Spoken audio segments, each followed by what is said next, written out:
I was born into what appeared to be a normal middle-class household in a peaceful suburban neighborhood. My name is Tiffany Mitchell. The Mitchells, my parents, David and Sarah, were totally preoccupied with theories and practices related to early childhood education and child development. Stacks of parenting books filled our home, and Mom couldn't stop babbling about the latest theory she'd read. "I don't think we're going overboard, Sarah."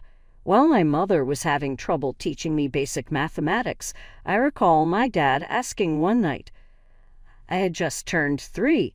Mom firmly asserted, "No, David, these are crucial developmental years," as she presented David with another vibrant flashcard. "We need to start early. The books advise." In retrospect, I find it hilarious that, despite their best attempts, my development was so mundane. On time I got up, walked, and spoke, not quite a prodigy. My parents, however, failed to see that each child grows and develops at their own rate, and instead saw me as an experiment gone wrong. The birth of my sister, Jessica, altered my life in every way. At the age of 3, my family's home seemed to become a veritable baby genius summer camp. In her resoluteness to avoid repeating the errors she believed she had committed with me, Mom had even enrolled in specialized classes by that point. Their approaches to raising Jessica couldn't have been more different. Jessica possessed instructional growth tools in contrast to my ordinary playthings. Jessica possessed cognitive enhancement resources in contrast to my picture books. There was a party for every new achievement. She was able to walk ahead of her classmates, articulate her thoughts at a young age, and complete puzzles designed for older children. Peter and Eleanor Mitchell, my grandparents, resided nearby, and their house became a haven for me. They showered equal amounts of affection and care on Jessica and myself. Sitting on Grandma Eleanor's lap while she read stories to Jessica and me was a memorable Sunday afternoon when I was around 5 years old. While presenting us with cookies, Grandma would remark, "Both of my granddaughters are perfect just the way they are." For some reason, this never failed to annoy Mom, who would then squirm and mutter something about recognizing great ability. "Children need love, not pressure," Grandma might have assertively stated during a family meal to Sarah. "These are not meant to be scientific tests." "Mom, you really fail to grasp the concept of contemporary parenting." Dad defended Mom. "There is genuine potential in Jessica. We must encourage that." While I pushed the peas around my plate, I knew deep down that my parents saw me as nothing more than a dress rehearsal for their eventual masterpiece. I had a fairly typical experience in elementary school. I wasn't the best student in my class, but I also wasn't the worst. Being a typical kid was fun. I made friends, completed my assignments, and had a good time overall. I was content with the B's and A's that appeared on my report cards. In contrast, my parents gave them a cursory look. The next day, Jessica began her academic career. However, my sister received totally different treatment than I did when we were both enrolled in our local public school. "We've enrolled Jessica in the Wellington Academy for Gifted Children," Mom announced proudly at dinner one evening. They rarely accept children so young, but they were very impressed with her test scores. I remember choking on my milk. Wellington was that fancy private school across town, the one with the huge campus and Olympic-sized swimming pool. The tuition there cost more than a car. The spending didn't stop there. Every time Jessica complained about the workload or threw a tantrum about homework, our parents' solution was to throw money at the problem. "I don't want to do math today," Jessica would whine. "It's too hard." "Tell you what, sweetie," Mom would say, "if you finish your homework, we can go to the toy store and get that new dollhouse you wanted." It didn't take long for Jessica to figure out this game. Soon, every minor accomplishment came with a price tag. "If I get an A on this test, can I get the new iPad? Or I'll do extra credit if you buy me those designer shoes." Meanwhile, I sat at our kitchen table doing my homework alone. No rewards, no special attention. Once I got the highest score in my class on a science project, a solar system model I spent weeks building. When I showed it to Mom, she just nodded and said, "That's nice, honey. Oh, did you hear Jessica got accepted into the advanced mathematics program?" The final straw came when I was 13. I had just finished decorating my room, the bigger of the two kids' bedrooms, with posters of my favorite bands and some photos of me with friends. It wasn't anything fancy, but it was my space, my sanctuary. One evening, Jessica marched into the living room where our parents were watching TV. "I want Tiffany's room," she demanded, hands on her hips. "Mine is too small for all my things, and I need more space for my study area." I looked up from my book, certain our parents would shut down this ridiculous request. Instead, Mom and Dad exchanged glances. "You know, that makes sense," Dad said. "Jessica does have a lot more equipment and educational materials." "What? No," I protested. "That's my room. I've had it since I was little." But my objections fell on deaf ears. The very next day, while I was at school, they moved all my things into Jessica's smaller room. When I came home, I found Jessica already settled in my old room, her expensive desk taking up the space where my bed used to be. "This is so unfair," I shouted, tears streaming down my face. "Life isn't fair, Tiffany," Mom said dismissively. "Your sister needs the space more than you do. Don't be selfish." I slammed the door to my new, smaller room and collapsed onto the bed that barely fit in the space. That night, as I stared at the unfamiliar ceiling, I realized something important. In this house, I would always come second. High school graduation was approaching, and I'd spent months researching colleges, writing applications, and dreaming about my future. I had decent grades and some good extracurricular activities on my resume. While I wasn't aiming for Harvard or Yale, I had my sights set on several solid state universities with strong business programs. That fateful family dinner started like any other. Grandma and Grandpa had come over for Mom's Sunday roast, and we were all seated around the dining room table. Jessica was bragging about her latest academic achievement, while Mom and Dad beamed at her with pride. "So, Tiffany," Grandma Eleanor turned to me with genuine interest. "Tell us about your college plans. Where are you thinking of applying?" Straightened up in my chair, excited to finally share my plans. "Well, I've been looking at State University's business program. There." "Oh, about that." Mom cut me off mid-sentence, setting down her fork with a sharp clink against the plate. "We've been meaning to discuss this with you, Tiffany. Your father and I have decided we won't be able to help with your college tuition. We need to save all our resources for Jessica's education. She's got a real shot at the Ivy League, and that's not going to be cheap." "You can't be serious." Grandpa Peter's fork clattered onto his plate. "What about Tiffany's future?" Mom sighed as if she were explaining something obvious to a small child. "Look, we have to be realistic here. Jessica is gifted. She has real potential. Tiffany is ordinary. She can get a job right out of high school," Mom continued, "or maybe take some community college classes if she saves up."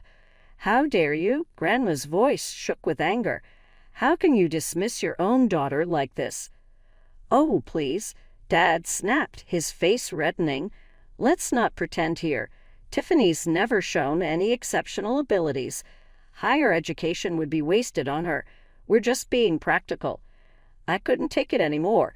The walls felt like they were closing in. Shoving my chair back, I ran from the table, tears already streaming down my face. Behind me, I could hear the continued argument, my parents' so-called logic clashing with my grandparents' outrage. A gentle knock came at my door about 15 minutes later. "Tiffany, can I come in, sweetheart?" It was Grandma Eleanor. I didn't answer, but she came in anyway, sitting on the edge of my bed. Her warm hands started rubbing circles on my back, just like she used to do when I was little. "Your grandfather and I have made a decision," she said softly. "We're going to pay for your college education. All of it." I rolled over, wiping my eyes. "What? But that's too much money." "Nonsense," she smiled, reaching out to brush my hair from my tear-stained face. "You deserve an education just as much as anyone else. More, actually, because you've worked hard for it without any support." For the first time that evening, I felt myself smile. In that moment, something shifted inside me. I realized I didn't need my parents' approval anymore. I had people who believed in me, and more importantly, I was starting to believe in myself. College life suited me perfectly. Away from my parents' constant comparisons and criticism, I flourished in the business program. My professors praised my analytical thinking, and I discovered I had a natural talent for understanding market trends and investment strategies. Every weekend, I'd call Grandma and Grandpa to update them on my progress. I hadn't spoken to my parents since leaving for college, and they hadn't tried to contact me either, which honestly made things easier. The only updates I got about them came through my grandparents, and one particular call changed everything. "You won't believe what's happening with Jessica," Grandma said one evening, her voice heavy with concern. "She's completely gone off the rails. You know she got into Princeton. Your parents wouldn't stop talking about it, but apparently, once she got there, away from your parents' constant supervision, she just stopped caring about school altogether." I listened as Grandma painted a picture of my perfect sister's dramatic fall from grace.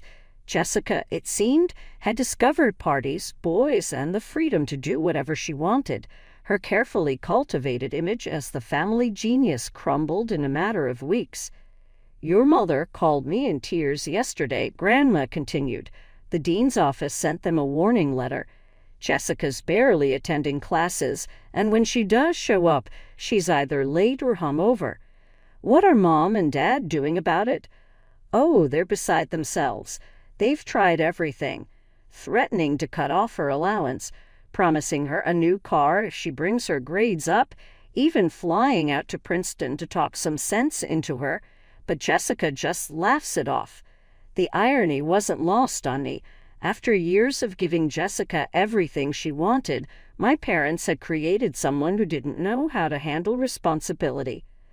A month later, Grandma called with an update. "Well, it finally happened," she said. "Jessica got kicked out of Princeton, failed almost every class, and had too many disciplinary infractions to count." I could hardly believe it. The golden child, the genius, the one who was supposed to bring glory to the family name, kicked out of college after just 1 year. "She's moved back home," Grandma added. "Your parents aren't in shock. They keep saying there must be some mistake, that the university didn't understand Jessica's special needs as a gifted student." Over the next few months, through my regular calls with my grandparents, I learned that Jessica had settled into a comfortable routine of doing absolutely nothing. She slept until noon, went out with different guys every night, and treated our parents' house like a hotel. "Your father tried to get her to at least look for a job," Grandpa told me during one call. She told him that work was beneath someone of her intelligence level. I felt vindicated and pleased, and at the same time, I felt relieved that I'd escaped their suffocating expectations and found my own path. After graduation, I landed a position as a junior investment analyst at Meridian Financial, one of the most respected firms in my hometown. Grandma and Grandpa insisted I stay with them until I got settled, and I gratefully accepted. The unexpected reunion with my parents happened on a Saturday morning at Marshall's grocery. I was comparing prices on organic tomatoes when I heard my mother's voice. "Tiffany, is that really you?" I turned to find both my parents standing there, looking older than I remembered. Mom was clutching her shopping cart like a lifeline. "We've missed you so much," Dad said, his voice unusually gentle. "Why don't you come over for dinner sometime?" Part of me wanted to decline, to remind them of how they dismissed me years ago, but curiosity won out. "Sure," I heard myself say. The dinner was surreal. The same house, the same dining room table, but everything felt different. My parents couldn't stop praising my job at Meridian. Investment analyst at such a prestigious firm, Mom kept saying, "We're so proud of you, honey. James Wilson told me they only hire the best and brightest at Meridian." I could see Jessica's knuckles turning white around her fork. She had just quit another retail job, her third that year. Over the next few years, I worked my way up at Meridian. Each promotion came with new responsibilities and challenges, which I tackled head-on. My parents started inviting me to regular family dinners, and I accepted occasionally, maintaining a careful distance while allowing them back into my life. Jessica continued her pattern of short-lived jobs and longer periods of unemployment, never leaving our parents' house. She'd work as a waitress for a few months, then quit because it was beneath her. She'd try reception work, then leave because it was too boring. Everything changed again at one of our family gatherings. Jessica burst through the front door, dragging along a tall, well-dressed man in his 30s.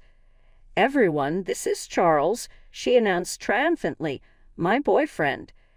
Charles was polite and well-spoken, clearly from money. Jessica spent the entire evening shooting smug looks my way. "See," she finally said during dinner, her voice dripping with satisfaction. "I bet you didn't expect me to find someone before you did, Miss Career Woman." I just shrugged and took another bite of Mom's pot roast. Jessica's attempt to get under my skin felt childish, especially given everything I'd achieved. My parents, however, were completely smitten with Charles. They hung on his every word about his family's real estate empire and his private school education. When he left that evening, promising to take Jessica to some fancy restaurant, the following weekend, Mom pulled me aside. "Isn't it wonderful?" she whispered excitedly. "Charles comes from such a good family.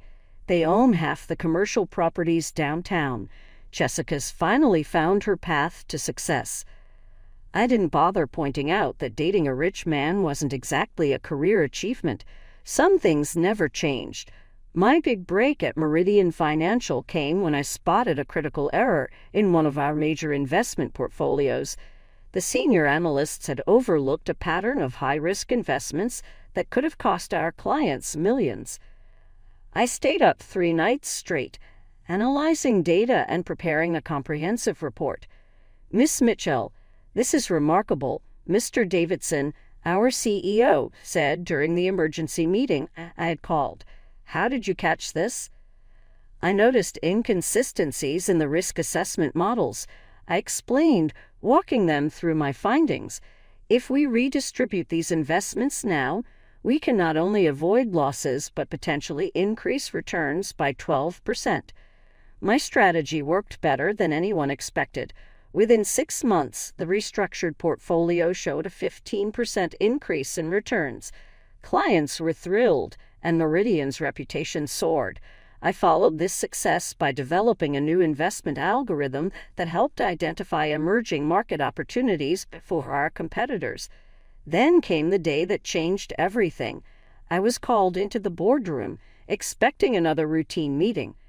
"Tiffany," Mr. Davidson began, "we're creating a new position of investment director, and we want you to fill it." I nearly dropped my coffee cup. Investment director. That would put me in charge of all investment strategies for the firm. It was a massive promotion, skipping several traditional career steps.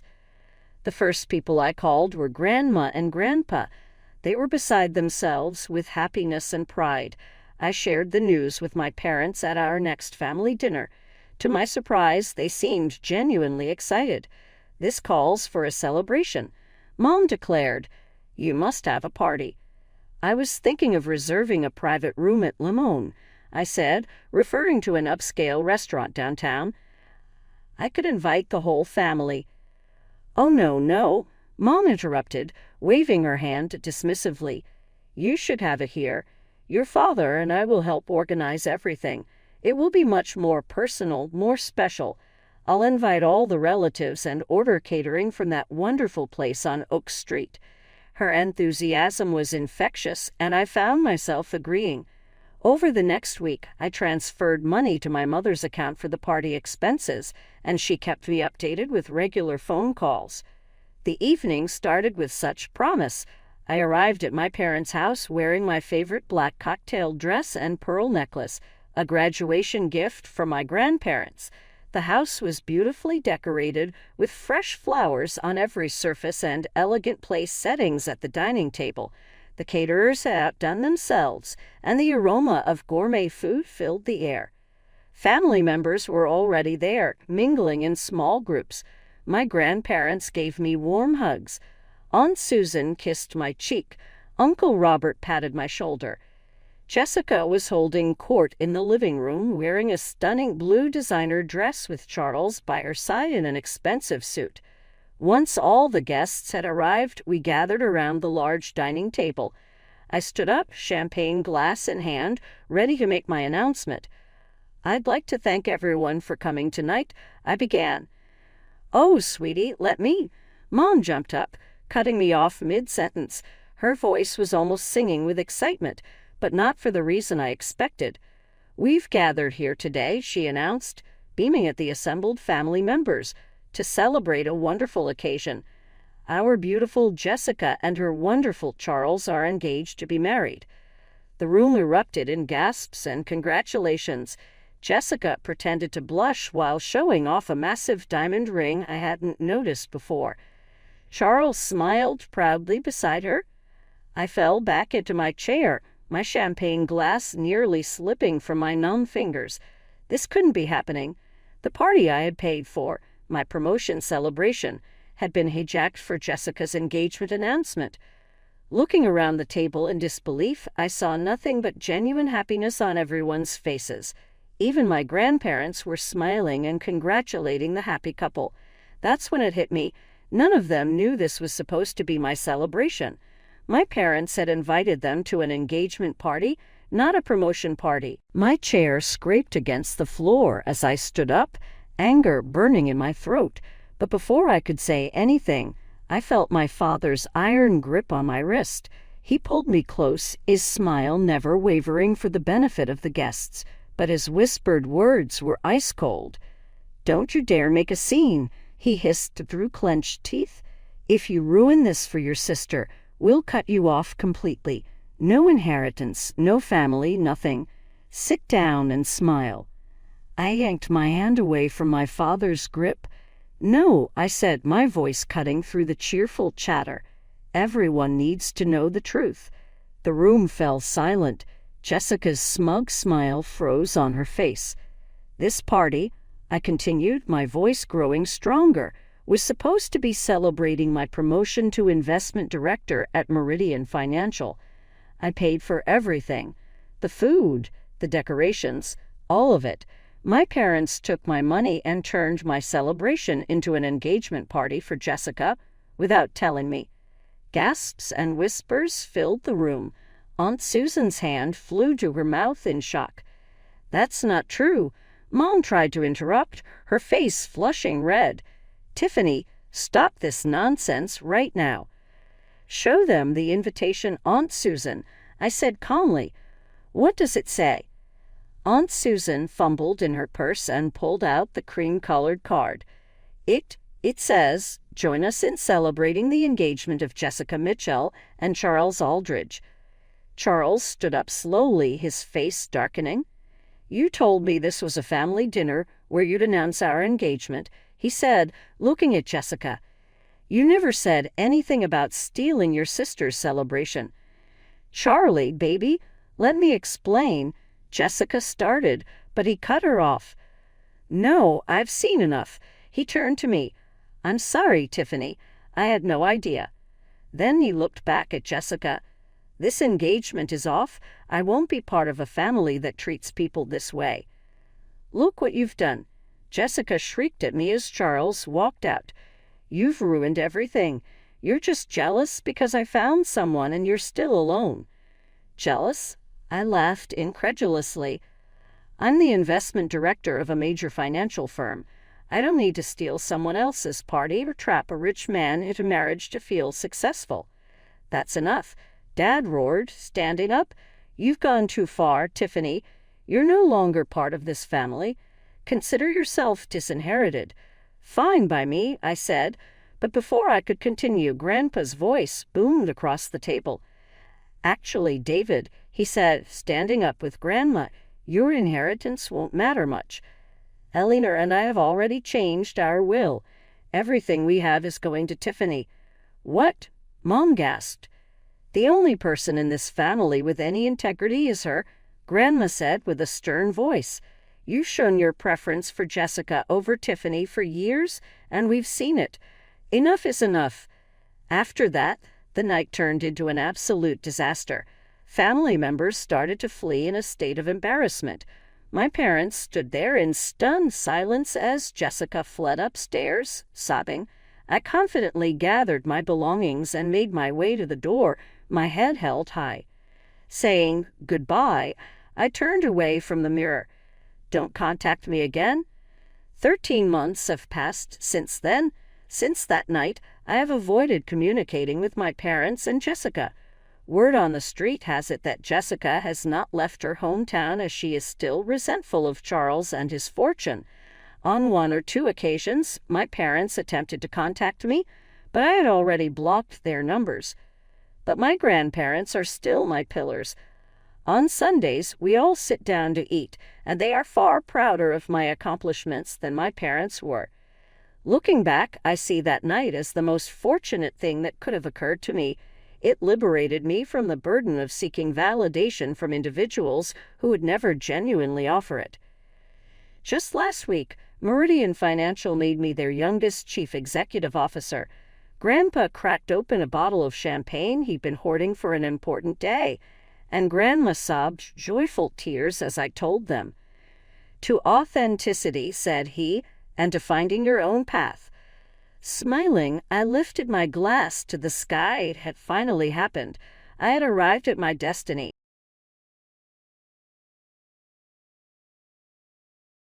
Hey everyone, I'm Linda. I'm 24, and today I'm going to tell you how my dream of becoming a pediatrician nearly crumbled, all because of the one person who promised to support me forever.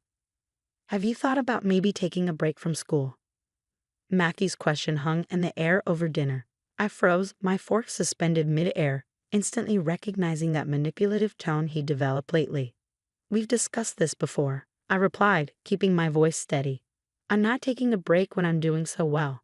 It felt like deja vu, taking me back 2 years to the night we first met at my friend's gallery opening. He was everything I thought I wanted, charming, successful, and he seemed genuinely supportive of my ambitions. We got married within 6 months. "Listen, babe, I'm just saying, we're not getting any younger. Don't you want to start our family?" I was putting away my textbooks when my phone buzzed. It was Margaret. "Girl, did you see the time? Rounds in 20 minutes. I panicked. "Matthew, did you mess with my alarm again?" He shrugged nonchalantly. "It keeps me up at night."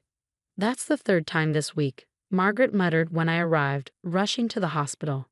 "Something's off, Linda." I pushed it out of my mind and threw myself into my pediatric rotation. Working with kids reminded me why I fought so hard to be here. "That was fantastic work with the Thompson kid," Dr. Chen said, catching me after rounds. "You have a natural gift. Ever thought of specializing in pediatrics?" "I'd love that," I beamed. "I'd be honored if you could mentor me." "Absolutely," she smiled. "You've got potential not many show." Later that evening, Matthew seemed unusually interested in my phone.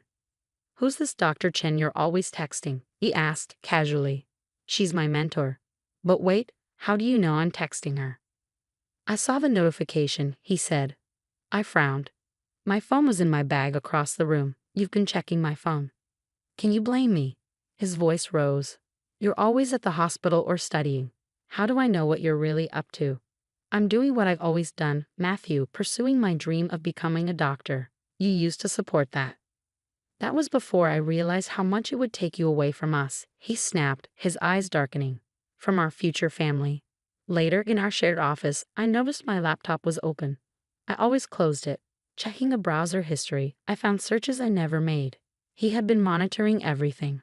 The next day, at the pediatric ward, a tiny voice interrupted my thoughts. "Dr. Mitchell, look what I made for you." Little Emma held up a crayon drawing. "It's beautiful, sweetie. Is that us?" "Yeah. When I grow up, I want to be just like you." My phone buzzed again. Margaret, we need to talk. Matthew came by the study group asking weird questions about Dr. Chen. This isn't normal. I stared at the message, my hands trembling.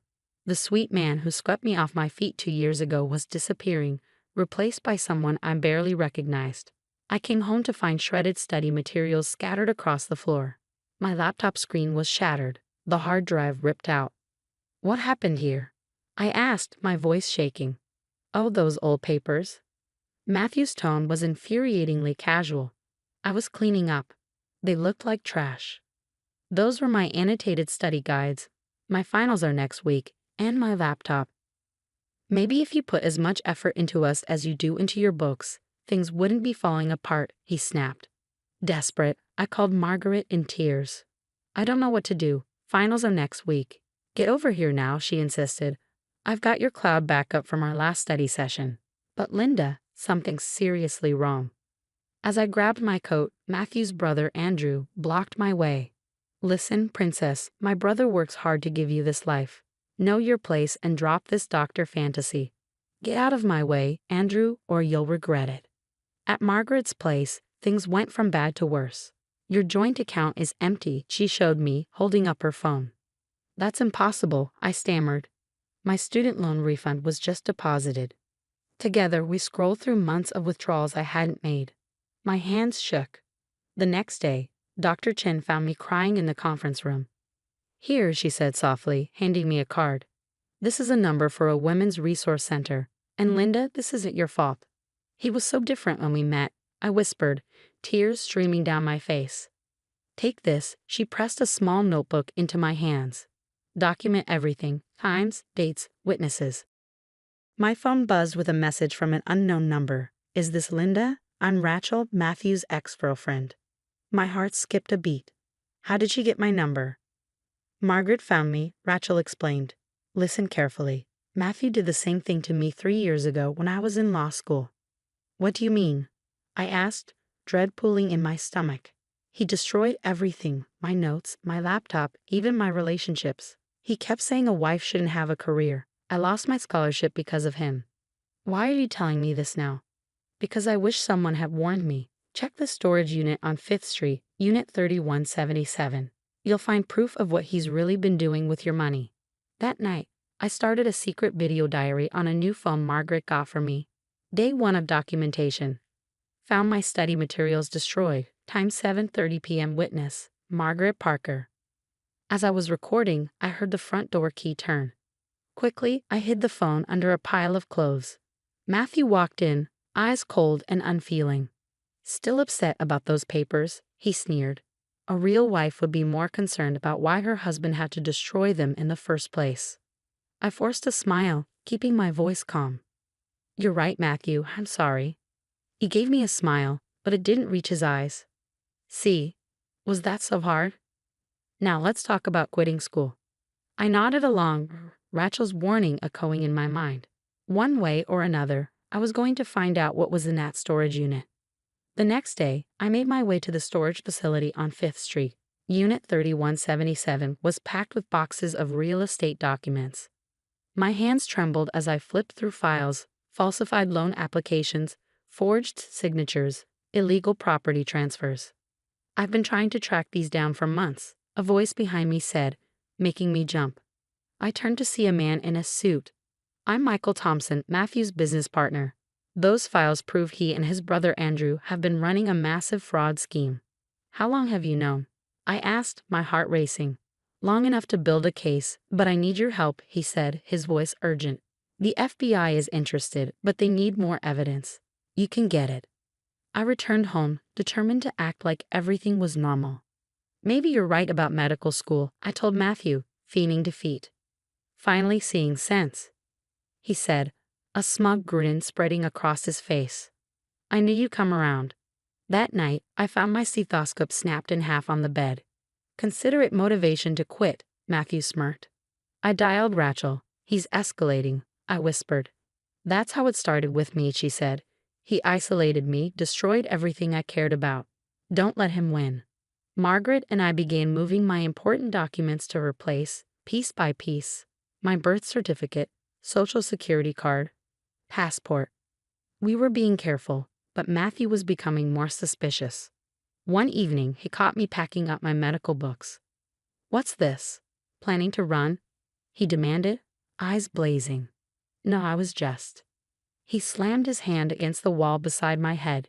"You ungrateful bitch, after everything I've done for you." Terrified, I fled to Dr. Chen's office, bruises forming on my arm where he had grabbed me. "We're getting you a restraining order right now," she said, taking photos of the bruises. "I know a judge who can expedite it." "He has Andrew watching the house," I whispered, tears streaming down my face. "Stay with me tonight," Dr. Chen insisted. "Tomorrow, we'll move you somewhere safe." Michael called with an update. "The FBI is very interested in these documents, but you need to be careful." Matthew's getting desperate. With Margaret's help, I moved the last of my belongings while Matthew was at work. "My cousin's place is off the grid," she reassured me. "He'll never find you there." As I packed, I found a letter from my medical school. Final exam rescheduling approved due to domestic violence documentation. My phone buzzed. It was Michael. "Everything's ready. The feds move tomorrow." I took one last look at the house I once thought would be my forever home. Matthew's latest threat echoed in my mind. "You'll never be a doctor. You're nothing without me." "Watch me," I thought, closing the door behind me. After finishing my final exam, I hugged Dr. Chen tightly. "I can't thank you enough," I said, my voice filled with gratitude. Her study materials had been a lifesaver. "You earned this, Linda. Every single point," she smiled. Minutes later, my phone buzzed with breaking news. Local real estate mogul arrested in massive fraud scheme.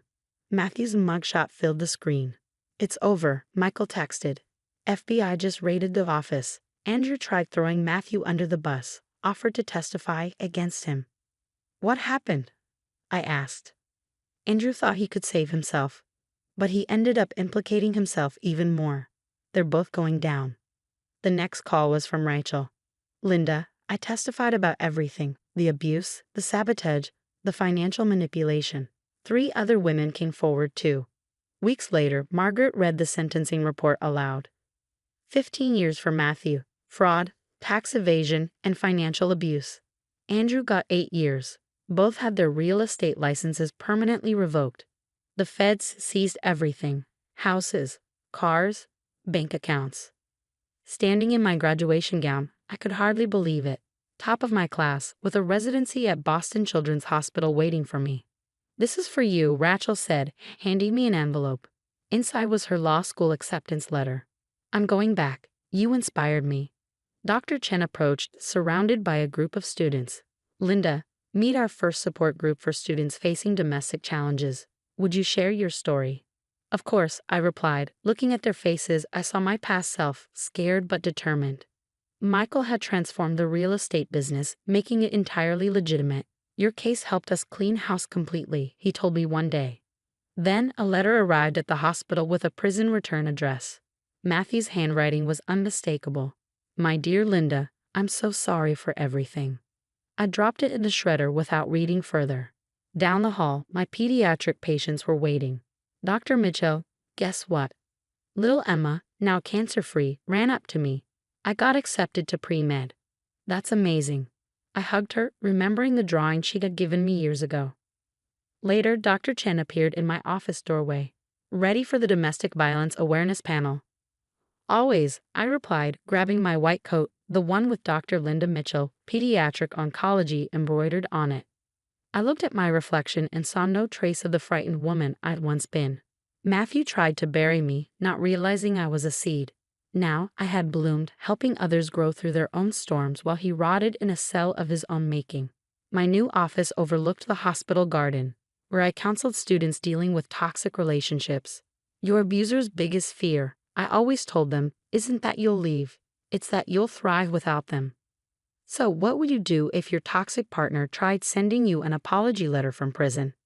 Would you read it for closure, or would you shred it without a second thought, like I did? Share your thoughts in the comments below.